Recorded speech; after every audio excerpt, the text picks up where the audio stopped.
तो हेलो जी, नमस्ते। आप सब कैसे हैं? आप सभी को राहुल एकेडमी पर सबको स्वागत है। तो आइए आज हम पढ़ने वाले हैं व्याकरण। ठीक है, ये जो व्याकरण हम लोग पढ़ेंगे तो क्लास 10th से लेकर के, जैसे मान लो आप क्लास 10th में हो फिर भी काम देगा, 9th में हो फिर भी काम देगा, 7 में हो फिर भी काम देगा, मतलब 6 क्लास तक भी रहोगे ना। 6 से लेकर के 10 तक जितना भी बच्चे हैं सभी को काम आने वाले हैं। क्या ये जो हम आज पढ़ने वाले हैं हिंदी व्याकरण के बारे में। ठीक है, मतलब हिंदी व्याकरण जो है तो हम लोग शुरू से लेकर के लास्ट तक का अंत करेंगे। ठीक है, लेकिन आज हम पढ़ेंगे स्वर व्यंजन वर्ग तक। ठीक है, व्यंजन वर्ग पढ़ेंगे कल। लेकिन आज देखिए, मतलब हम आज इस बोर्ड पे क्या क्या आपको बताना चाहते हैं या कौन कौन सी चीज़ हम आपको सिखाना चाहते हैं। ठीक है, तो सबसे पहले आज जानेंगे कि हिंदी व्याकरण आखिर कहते किसको हैं। जैसे अगर आपको मैं बताऊं कि हिंदी व्याकरण, जैसे ये हिंदी व्याकरण जो है ना, तो हिंदी व्याकरण की परिभाषा क्या है। सबसे पहले आप बताइए कि हिंदी व्याकरण जो होते हैं, हिंदी व्याकरण जो होते हैं इसकी परिभाषा क्या होता है। तो बोलना कि हिंदी व्याकरण उसे कहते हैं जिसे शुद्ध शुद्ध बोलना, शुद्ध शुद्ध पढ़ना और शुद्ध शुद्ध लिखना आ जाए, उस चीज को बोलते हैं क्या, उससे बोलते हैं हम लोग व्याकरण। ठीक है, उसे क्या बोलते हैं। ये बहुत सिंपल सी बात है, छोटी सी बात है। मतलब जो सबसे पहले जो हम लोग व्याकरण पढ़ते हैं तो इसी के बारे में जानते हैं कि आखिर व्याकरण होता क्या है। ठीक है, व्याकरण पढ़ने का हम लोग का मतलब क्या होता है, निकलता क्या है इसका मतलब। तो वही बात है कि जो मतलब शुद्ध शुद्ध बोलना और शुद्ध शुद्ध लिखना और पढ़ना शुद्ध शुद्ध आ जाए, उस चीज को बोलेंगे हम लोग व्याकरण। क्या चीज बोलेंगे, उसको बोलेंगे हम लोग व्याकरण। ठीक है, तो जानेंगे हम लोग कि वर्ण के परिचय। ठीक है, मतलब वर्ण होते कितने हैं, वर्ण के परिभाषा क्या है। ठीक है, लिखाते कैसे, इस तरह से क्या होते हैं कि हम लोग आज वर्ण के बारे में, मतलब इसके परिचय के बारे में आज जानेंगे। ठीक है, तो सबसे पहले है कि वर्ण कहेंगे किसको। ठीक है, सबसे पहले क्या है कि वर्ण किससे कहते हैं। तो बोलना कि वर्ण उस मूल ध्वनि को कहते हैं। क्या है, देखना कि वर्ण उस मूल ध्वनि को कहते हैं जिसे जिसे के, देखो क्या है, वर्ण उस मूलध्वनि को कहते हैं जिसके खंड या टुकड़ा नहीं किया जा सके। ठीक है, क्या, वर्ण उस मूलध्वनि को कहते हैं जिसे खंड या टुकड़ा नहीं किया जा सके, उसे बोलते हैं वर्ण। ठीक है, उसे क्या बोलते हैं जी, उसे बोलते हैं हम लोग वर्ण कहा जाता है। ठीक है, अगर मैं बताऊं एग्जाम्पल की सहायता से कि बताओ कि वर्ण आखिर कहते किसको हैं। क्या है, वर्ण आखिर कहते किसको है। वर्ण कहने का मतलब क्या है कि वो दो हिस्सों में कभी नहीं टूटेगा, दो हिस्सों में कभी नहीं टूटेगा, उसको बोलते हैं क्या, उसको बोलते हैं हम लोग वर्ण। ठीक है, इसकी अगर एग्जाम्पल की बात बताऊं तो जैसे में हो जाएगा अ।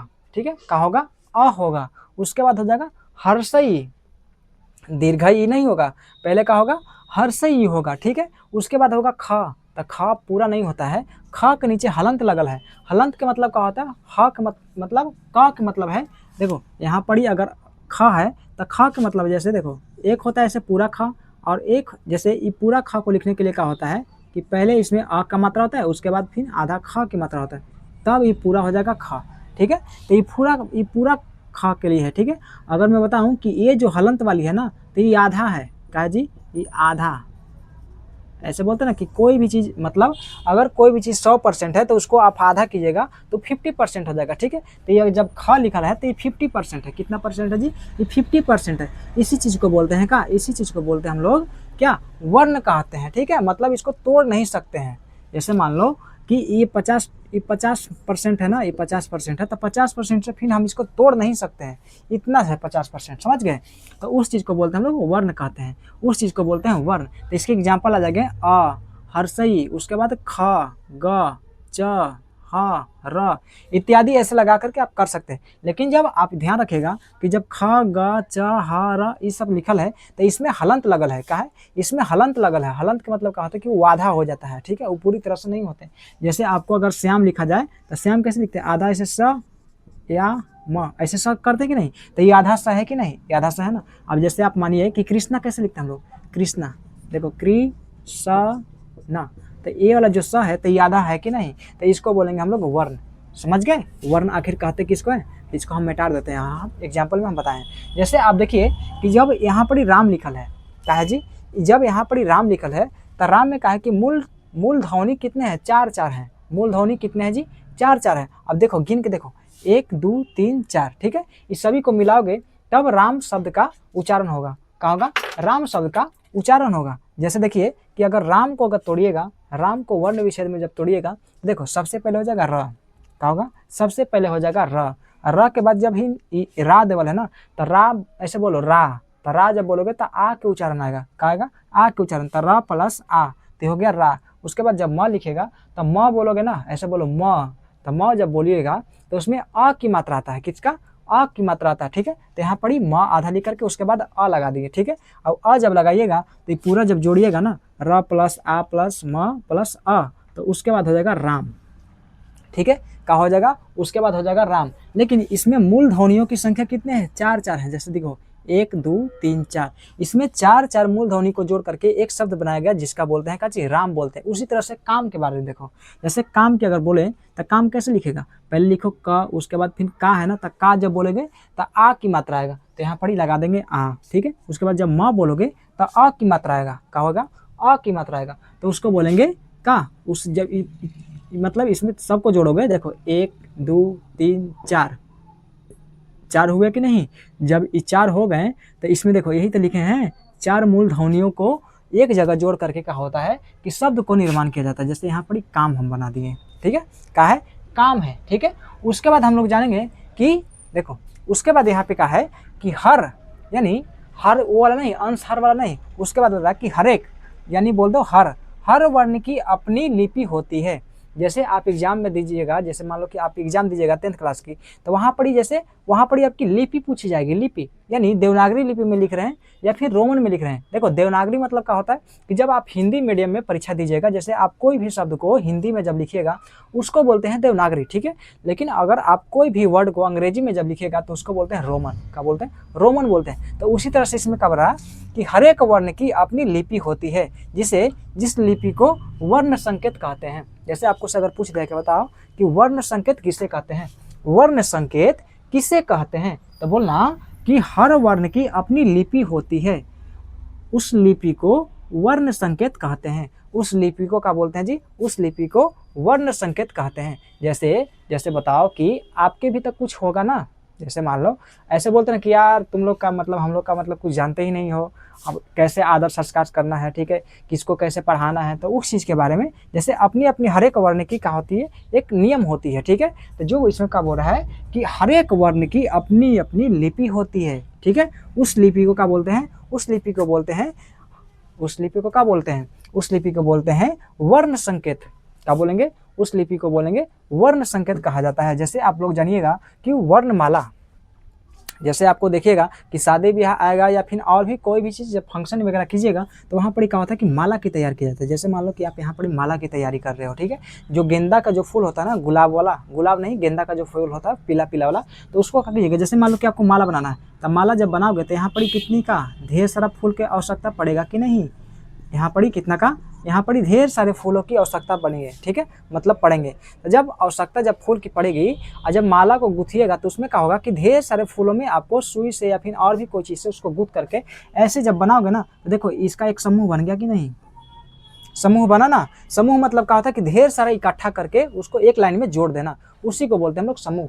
तो वही इसमें बताया जा रहा है कि वर्णमाला कहते हैं किसको, तो बोलना कि वर्णों के समूह को वर्णमाला कहते हैं। क्या है जी, वर्णों के समूह को, देखो यहाँ पर क्या है कि वर्णों के समूह को वर्णमाला कहते हैं। क्या बोलते हैं, उसको वर्णमाला कहा जाता है। किसको कहते हैं, वर्णों के समूह को, वर्णों को समूह को वर्णमाला कहा जाता है। देखो हम अगर बोर्ड को साफ रखे हैं ना, तो हम क्या किए हैं कि आपको उतारने के लिए मौका दिए हैं, ठीक है। अब जैसे मान लो कि हम पढ़ाएंगे यहाँ पर गिजी विजी कर देंगे तो आपको पढ़ने में मजे नहीं आएंगे, ठीक है। जैसे हम लोग कहा है कि जैसे हम लोग जो टीचर से पढ़े हैं ना, तो बहुत ज़्यादा साफ सुथरा पे ज़्यादा ध्यान देते थे, ठीक है। जैसे ऐसा नहीं है कि मतलब इधर कहाँ भी लिखे हमको पता ही ना चला अगर ध्यान नहीं दिए तो ऐसे आप सजा करके लिखोगे ना तो आपको पढ़ने में भी मन लगेगा, ठीक है।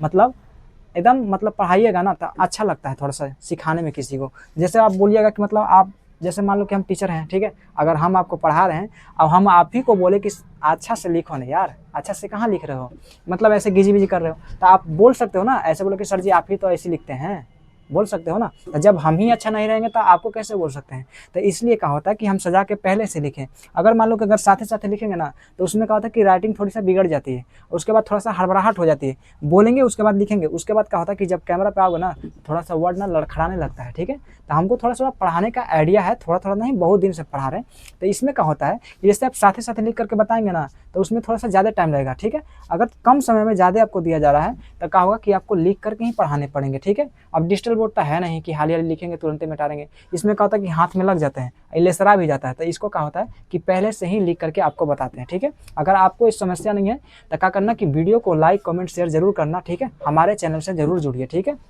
आगे जानिए कि हम लोग वर्णमाला के बारे में जान रहे थे। किसके बारे में? वर्णमाला के बारे में। तो हम इसमें क्या बताएं कि वर्णों के समूह को वर्णमाला कहा जाता है। जैसे क्या होता है कि हिंदी में वर्णमाला की संख्या कितने होते हैं? 48 होते हैं, यानी 48 होते हैं। वर्णमाला की संख्या कितने होते हैं हिंदी में? तो पूरी तरह से 48 वर्ण होते हैं, जिसमें से जो स्वर वर्ण आता है ना, जो स्वर वर्ण आते हैं इसकी संख्या 11 होते हैं। कितने होते हैं? 11 होते हैं। जैसे देखिएगा, देखो स्वर वर्णों की संख्या कितने होते हैं? यहाँ पर लिखे हैं कितना? यहाँ पर लिखे हैं 11। कितना लिखे हैं जी? यहाँ पर लिखे हैं हम 11।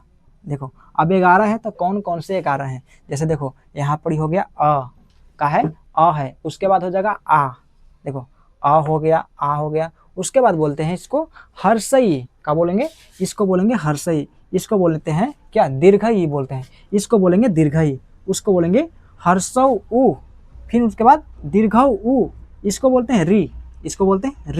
उसके बाद हो जाएगा ए ओ औ। इस सभी को आप जब गिनिएगा तो कितने संख्या होगा? इसकी संख्या हो जाएगा 11। तब बोला जाएगा कि बताओ कि मूल वर्ण की संख्या नहीं, इसमें बोलना कि स्वर्ण वर्णों की संख्या कितने होते हैं। स्वर वर्ण की संख्या कितने होते हैं? तो बोलना कि 11 होते हैं। अगर आपको से अगर किसी ने पूछ दिया कि बताओ कि 11 कौन कौन होते हैं, तो बोलना कि आ हर्षई दीर्घई, हर्षऊ दीर्घऊ। उसके बाद बोलना री ए ओ औ, ठीक है।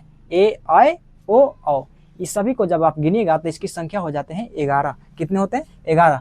जैसे आपको से अगर पूछा जाए कि व्यंजन वर्ण की संख्या कितने होते हैं, देखो यहाँ पर ये लिखे हैं, देखो यहाँ का लिखे हैं जी, यहाँ लिखे हम व्यंजन वर्ण की संख्या होते हैं कितना? इसकी संख्या होते हैं पूरी तरह से 25।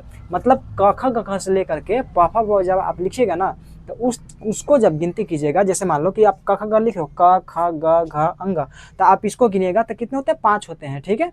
कितने होंगे? 5 होंगे, ठीक है। आगे जानो, आगे क्या होता है? जैसे मान लो देखो 1 2 3 4 5, तो 5 पूरे 25 होते हैं। कितने होते हैं जी? 25 होते हैं। क्या होते हैं? 25। तो व्यंजन वर्ण होते हैं 25। अब इसमें देखो कि व्यंजन वर्ण आखिर होते कौन कौन है। देखो क ख ग घ अंग, तो इस चीज को बोलते हैं हम लोग क ख ग जब अंग आप लिखेगा तो इस चीज को बोलते हैं कवर्ग। क्या बोलते हैं? इसको बोलते हैं कवर्ग। देखो यहाँ पर लिखा हुआ है, इसको बोलते हैं कवर्ग, ठीक है। आगे है जब चचा पढ़िएगा इया तक, इया इसको बोलते हैं ना, इसको बोलते हैं इया।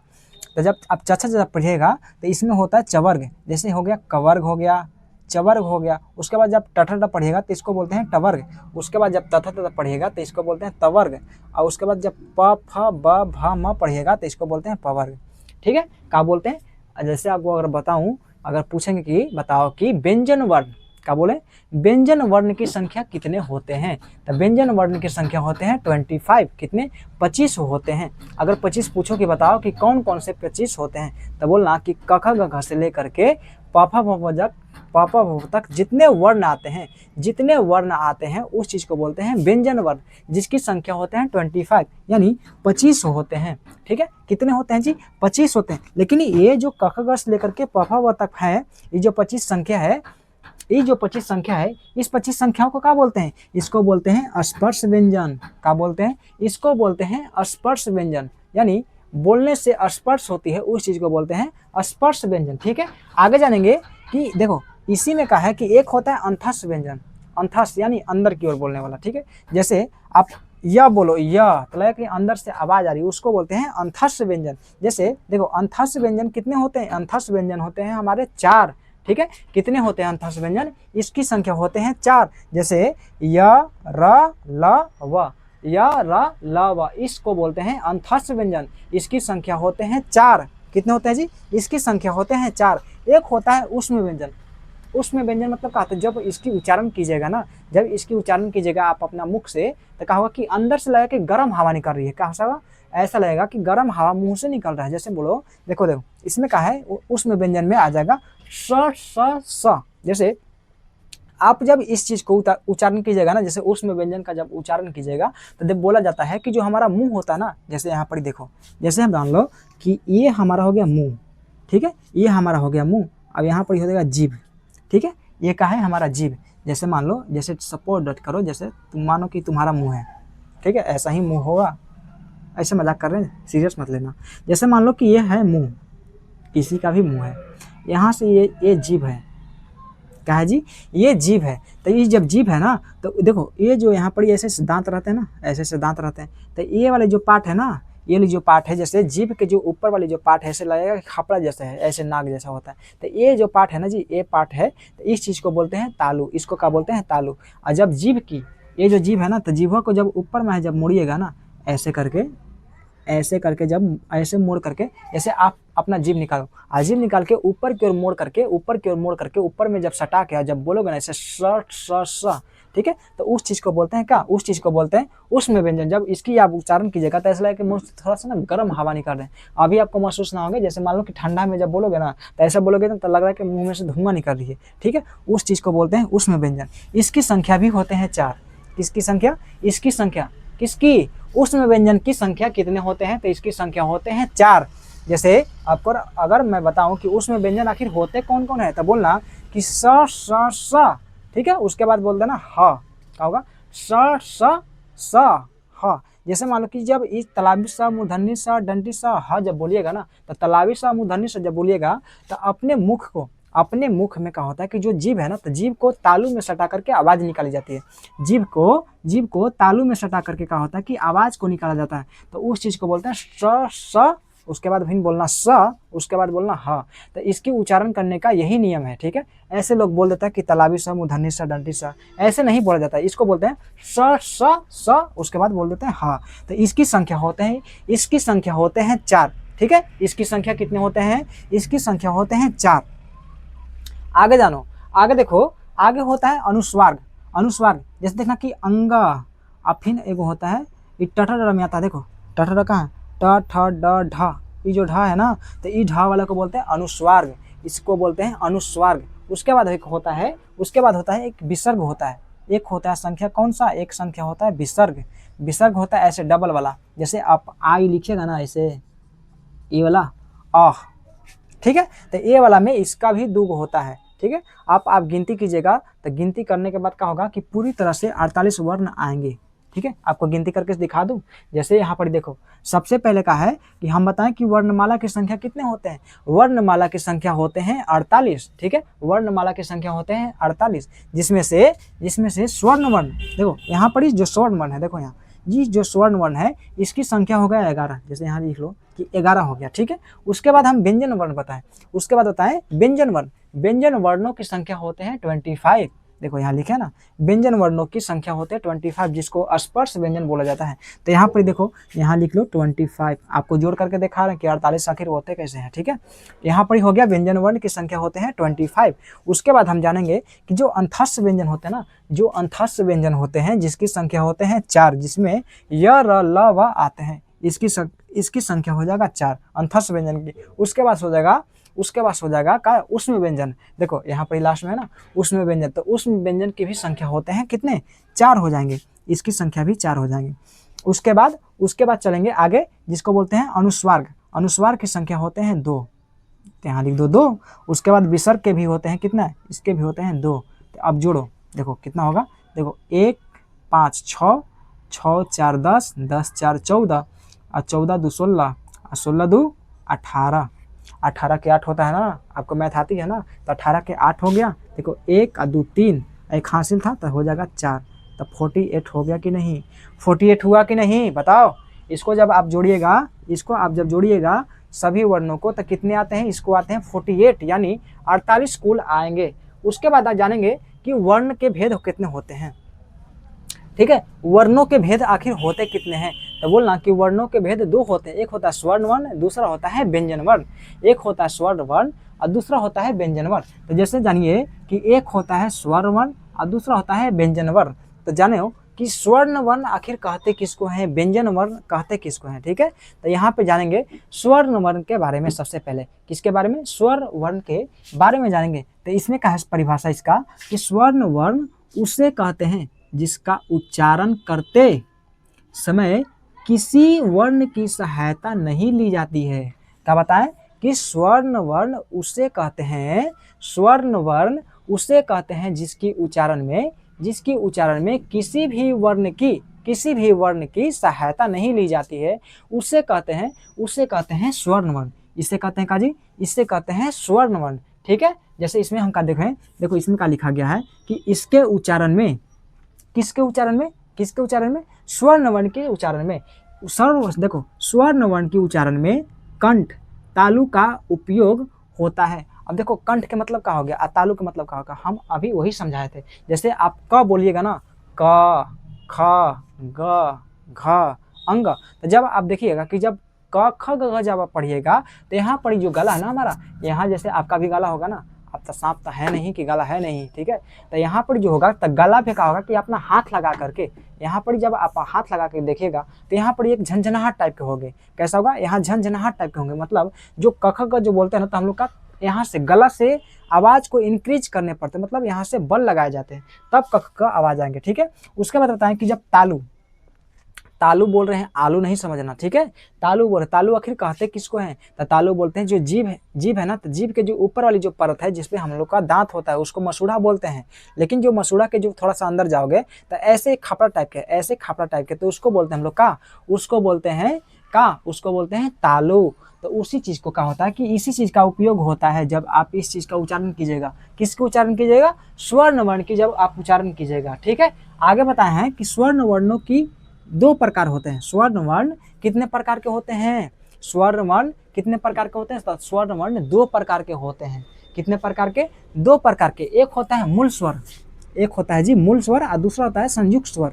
एक होता है मूल स्वर, दूसरा होता है संयुक्त स्वर। ठीक है, तो आपको मूल स्वर में कौन कौन से आएंगे, देखो मूल स्वर कौन कौन आएगा, जैसे आ हर्षई दीर्घई हर्षऊ दीर्घऊ ए ओ, ये सब जितना वर्ण है ये सब आते हैं मूल स्वर में। कौन से में, इसमें आते हैं मूल स्वर में। ठीक है, आपको से अगर पूछूं कि बताओ जी कि स्वर्ण वर्ण कहते किसको हैं, ठीक है, आप बोर्ड पर नहीं देखो, डायरेक्ट मेरे से बोलो कि स्वर्ण वर्ण कहते किसको है, तो बोलना कि स्वर्ण वर्ण उस मूल ध्वनि को, या फिर छोड़ो ऐसे बोलो कि स्वर्ण वर्ण उसे कहते हैं जिसकी उच्चारण किसी भी वर्ण की सहायता नहीं ली जाती है। मतलब स्वर्ण वर्ण की जब आप उच्चारण कीजिएगा तो कोई भी वर्ण की सहायता नहीं ली जाती है, उससे कहते हैं स्वर्ण वर्ण। ठीक है, जिसकी उच्चारण करते समय क्या हुआ कि जिसकी उच्चारण करते समय कंठ और तालु का सहारा लिया जाता है या फिर सहायता ली जाती है। उसके बाद देखें का कि इसमें इसकी जीभ का नहीं होता है सहारा। मतलब जब आप स्वर्ण वर्ण की सहायता से, मतलब स्वर्ण वर्ण की जब आप उच्चारण कीजिएगा तो जीभ का प्रयोग नहीं होता है, मतलब जीभ का प्रयोग नहीं होता है, डायरेक्ट तालु का होता है, उसके बाद फिर होगा कंठ का होगा। ठीक है, मतलब जीभ, जैसे मान लो कि आप च जब बोलिएगा ना, च छ, तो दांत का होगा कि दांत को, मतलब जीभ को दांत में टच कीजिएगा तो च का आवाज निकलता है। हम आपको अगले अथी में बताएंगे कि मतलब जो हम लोग का जो बोलते हैं ना, जैसे मान लो कि आप पापा बोलिएगा या फिर चाचा बोलिएगा तो कहाँ मतलब हमारी जीभ को टच कराने पे वैसा साउंड निकलता है। जैसे आप बोलिएगा ना तो आपको पता ना चलेगा कि हाँ कहाँ पर उपयोग कर रहे हैं। लेकिन आप बचपन में देखना कि जब छोटा बच्चा रहता है तो वो डायरेक्ट चाचा मामा नहीं बोलेगा, चाचा पापा नहीं बोलता है, वो डायरेक्ट कहाँ पापा बोलेगा, मामा बोलेगा। मतलब जीभ को कहाँ टच करना है उसको पता नहीं होता है। ठीक है, मतलब वो का सबसे पहले बोलेगा पापा बोलेगा, मतलब प से जितना भी होगा ना, मतलब ओठ से जितना आवाज निकलने वाले होगा सबसे पहले उसी का उपयोग करता है। जैसे देखना कि आप किसी को बच्चा को दादा कहाँ होता है, जैसे जीभ को आप तालु में टच कीजिएगा ना तो दादा का आवाज निकलता है। ठीक है, लेकिन वो चाचा नहीं बोल पाएगा जब तक उसके जीभ नहीं, मतलब जीभ जहाँ टच जो कराए जाते हैं दांत में, जब तक उसकी दांत ना आ जाए, 8 महीने या फिर 1 साल हो जाएंगे ना तब चाचा बोलना स्टार्ट करेगा। ठीक है, मतलब वो 6 महीना के है ना, 6 महीना के हो गया, 7 महीने का हो गया, तो वो चाचा नहीं बोल सकता है। ठीक है, चाचा चाची नहीं बोलेगा, कैसे कि चाचा चाची जब बोलिएगा जैसे ही च का उच्चारण कीजिएगा तो जीभ जो होता है ना, जीभ को दांत में टच कराने पे च का उच्चारण आता है। तो वो पहले बोलेगा का मामा बोलेगा, पापा बोलेगा, ठीक है, दादा बोलेगा, ये सब वर्ड बोलते हैं। इसमें क्या होता है कि जब पापा बोलिएगा ना तब प का उच्चारण स्थान कहाँ है, ओठ से आते हैं, यानी प जब बोलिएगा तो देखना कि दोनों ओठ का होता है कि आपस में टच होते हैं, उसके बाद मतलब उसकी साउंड निकलते हैं। ठीक है, आगे जानिए कि जो मूल स्वर है ना, ये जो मूल स्वर है इसमें कौन कौन से वर्ण आते हैं। तो बोलना कि आ, हर्षई, दीर्घई, हर्षऊ, दीर्घऊ, ए, और उसके बाद हो जाता है ओ। क्या होगा? उसके बाद हो जाएगा ओ। उसके बाद हम जानेंगे कि दूसरी कौन है, दूसरी है संयुक्त स्वर। ठीक है, हम बताएं का कि स्वर्ण वर्णों की संख्या या फिर स्वर्ण वर्णों की प्रकार कितने होते हैं। तो बोलना कि 2 प्रकार होते हैं, एक होता है मूल स्वर, दूसरा होता है संयुक्त स्वर। जिसमें से अगर संयुक्त स्वर अगर पूछूं कि कौन कौन होते हैं तो बोलना कि ए, उसके बाद होता है औ। ठीक है, पहला होता है ए, दूसरा होता है औ। अब जैसे देखिए कि ए कैसे बना है, ये जो ए है ना, ए, तो ए कैसे बना है, देखो सबसे पहले आप अ लीजिएगा, उसके बाद फिर आप ए लीजिएगा, ए। तो ये आप दोनों को मिक्स कीजिएगा ना, जैसे मान लो कि अगर कोई भी सब्जी बनाना है, अगर उसकी स्वाद अगर चखना है तो उसमें का नमक तेल डालोगे तब न स्वाद आएंगे, अगर ऐसे ही खाली रख दोगे तो थोड़े आएंगे स्वाद। तो उसी तरह से कहा होगा कि सभी वर्णों को जोड़ जोड़ करके एक शब्द अलग अलग नए प्रकार की बनाई जाती है। ठीक है, तो अगर ए का जब बनाना है तो पहले आ को जोड़िएगा, उसके बाद फिर ए को जोड़िएगा, कितने, ए को जोड़िएगा, ए को जब जोड़ करके बनाओगे तो ए बनेगा। कैसे बनेगा? ए बनेगा। उसके बाद अगर ओ को बनाना है, ओ नहीं है, औ है। ठीक है, अगर औ को बनाना है तो सबसे पहले आप अ को जोड़िएगा, किसको, अ को जोड़ करके उसके बाद फिर औ जोड़िएगा, अ, उसके बाद औ, और लास्ट में मतलब बीच में प्लस होगा, इसको आप जोड़िएगा तो बनेगा औ। ये हो गया ओ, ये हो गया आ, आप जोड़िएगा तो हो जाएगा औ। ठीक है, आगे जानेंगे कि मूल, देखो मूल स्वरों के 2 भेद होते हैं। ठीक है, अभी व्यंजन वर्ण नहीं आए हैं, अभी से हम लोग पढ़ रहे हैं स्वर्ण वर्ण के ही बारे में, इतने सारे पढ़ रहे हैं। तो जैसे इसमें कहा है कि मूल, देखो मूल स्वरों के 2 भेद होते हैं। क्या है जी? मूल स्वरों के कितने भेद होते हैं? 2 भेद होते हैं। देखो मूल स्वरों के 2 भेद होते हैं। कितने भेद होते हैं? मूल स्वरों के 2 भेद होते हैं, जिसमें से पहला है हर्ष स्वर। कौन है जी? सबसे पहला है हर्ष स्वर, यानी हाँ मेरा लगल है, हर्ष स्वर। देखो इसमें कहा है कि इसके उच्चारण में कम से कम समय लगता है। किसमें? हर्ष स्वर में। जब हर्ष स्वर का जब आप उच्चारण कीजिएगा तो इसमें कम समय लगते हैं। कितने? इसमें कम समय लगते हैं। जिसमें अगर एग्जाम्पल के बाद बताऊं तो इसमें हो जाएगा आ होगा। ठीक है, क्या होगा? अ होगा, उसके बाद हर्षई होगा, उसके बाद हर्षऊ होगा, उसके बाद री हो जाएगा। जैसे आपका होगा, देखना कि जब आपको समय जब मिले ना, जब आपको समय मिले, आप जब ये क्लास को कीजिएगा तो जैसे हम बोल रहे हैं ना, जैसे हम बोल रहे हैं साथे साथे, तो उसी तरह से कहा होगा कि आप भी बोलने का प्रयास कीजिएगा। ठीक है, जैसे बोलना क, तुरंत बोला जाएगा। ठीक है, जब आप बोलिएगा कि अ का बोलना अ, तो तुरंत बोलाएगा। लेकिन आप बोलना आ, ये दोनों में थोड़ा सा फर्क है। मतलब जब आप अ बोलिएगा ना, उतना से दुगना समय लगेगा आपको आ बोलने में। ठीक है, जैसे हर्ष स्वर में कौन कौन से आ जाएंगे? एक होगा अ, उसके बाद होगा हर्षई, हर्षऊ, री। ये सब चीज का चाहिए, ये सब चीज को उच्चारण करने में बहुत कम समय लगते हैं, इसको बोलते हैं हर्ष स्वर। लेकिन जब दीर्घ स्वर, देखो दीर्घ कहने में ही मतलब थोड़ा सा अजीब टाइप का हो रहा है, मतलब ढेर सारा लॉन्ग है। जैसे आप लोग जब क्वेश्चन बनाते होंगे किताब में तो उसमें होगा, एक होगा लघु उत्तरीय प्रश्न, एक होगा लघु उत्तरीय। देखो उत्तरीय मतलब होता है उत्तर देना, और लघु मतलब होता है छोटा। एक होता है दीर्घ, एक होता है दीर्घ उत्तरीय। देखो उत्तर माने उत्तर देना, लेकिन दीर्घ मतलब होता है काची, दीर्घ मतलब होता है लंबा बोलो, या फिर बड़ा बोलो, या फिर ज्यादा बोलो। ठीक है, इस तरह से आप बोल सकते हो। ठीक है, तो दीर्घ स्वर में कौन कौन से आएंगे? जिसमें जिसके उच्चारण करने में, देखो अगर पूछा जाए कि बताओ कि दीर्घ स्वर किसे कहते हैं, देखो दीर्घ स्वर कहते किसको है, तो बोलना कि जिसकी उच्चारण करते समय दुगना समय लगे। किससे दुगना लगे? हर्ष स्वर के दुगना लगे। ठीक है, हर्ष स्वर के दुगना लगे। देखो यहाँ पर लिखे हैं कि जिसका उच्चारण करने में दुगना समय लगे, उस चीज को बोलते हैं क्या? उसको बोलते हैं दीर्घ स्वर बोलते हैं, उसको बोलते हैं दीर्घ स्वर। अगर इसमें पूछा जाए कि कौन कौन आएंगे तो बोलना, देखो आ, दीर्घई, दीर्घऊ, ए, ओ, औ। जब आप धीरे धीरे बोलिएगा ना, जैसे बोलना कि आ, ठीक है, दीर्घई, ठीक है, ए, ओ, औ, ऐसे बोलना। अब ये नहीं कि बोलो ओ, औ, आ, दीर्घई, दीर्घऊ, ऐसे मत बोलना। ऐसे बोलोगे तो मतलब कम समय लगेंगे, मतलब उसके थोड़ा सा सपोज तो करो, मतलब थोड़ी सा एहसास तो करो। तो उस चीज़ को बोलते हैं क्या, उसको बोलते हैं दीर्घ स्वर। ठीक है, उसको बोलते हैं क्या, उसको बोलते हैं दीर्घ स्वर। आप लोग क्या कीजिएगा कि इसको अच्छे से पढ़ना, इसको अच्छे से पढ़ना, थोड़ी सा मन लगा करके। ठीक है, कहे से कि ये क्या होता है कि आपको बोर्ड के एग्जाम में, जैसे आप लोग अभी जैसे मान लो कि आप 10th क्लास के हो, पढ़ रहे हो, चाहे 9 का हो, 7, 6, कितना भी बच्चे को पढ़ रहे हो, लेकिन आपको एक समय आएगा कि आपको बोर्ड का एग्जाम देने ही पड़ेंगे। ठीक है, तो आप लोग जब धीरे धीरे पढ़िएगा, देखो हम यहाँ पर कहा है कि वर्णों की जोड़ करके 48 हमको यहाँ पर प्रूफ कर चुके हैं। ठीक है, जैसे आप मैथ में बोलते हैं कि सर जी यहाँ पर आप प्रूफ कीजिए, ये होगा कैसे, तो उसी तरह से आपको हम प्रूफ करके दिखाए हैं। तो ऐसे ही आपको ये प्रूफ करने पड़ेंगे कि जब हम पढ़ा रहे थे तो आप अच्छे से देखे थे, सुने थे कि नहीं। ठीक है, तो आपको भी ऐसे ही करके प्रूफ देने पड़ेंगे। ठीक है, तो क्या करना कि ज़्यादा से ज़्यादा शेयर करना और लाइक करना और कमेंट करना। ठीक है, अगर आपको इस चीज़ में आपकी कहीं भी समस्या हो गए, ठीक है, आपको अगर इसमें कहीं भी समस्या हुआ होगा तो आप लोग क्या करना कि वीडियो के नीचे होगा कमेंट बॉक्स। ठीक है,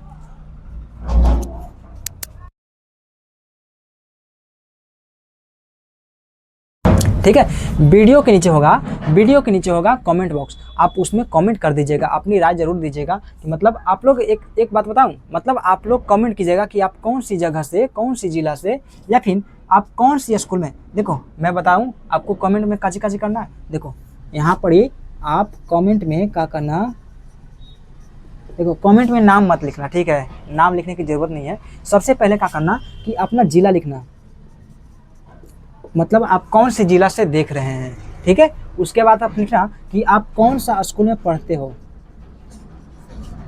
अपना स्कूल के यहाँ पर ही नाम लिखना है। ठीक है, काची लिखना जी, स्कूल के यहाँ पर ही अपना नाम लिखना है। ठीक है, यहाँ पर ही अपने जिला के नाम लिखना है, मतलब जैसे मान लो कि आप परवल जिला से हो, औरंगाबाद, गया, पटना। ठीक है, आप कहाँ से हो वो वाले जगह का, मतलब उस जिला का नाम लिखना।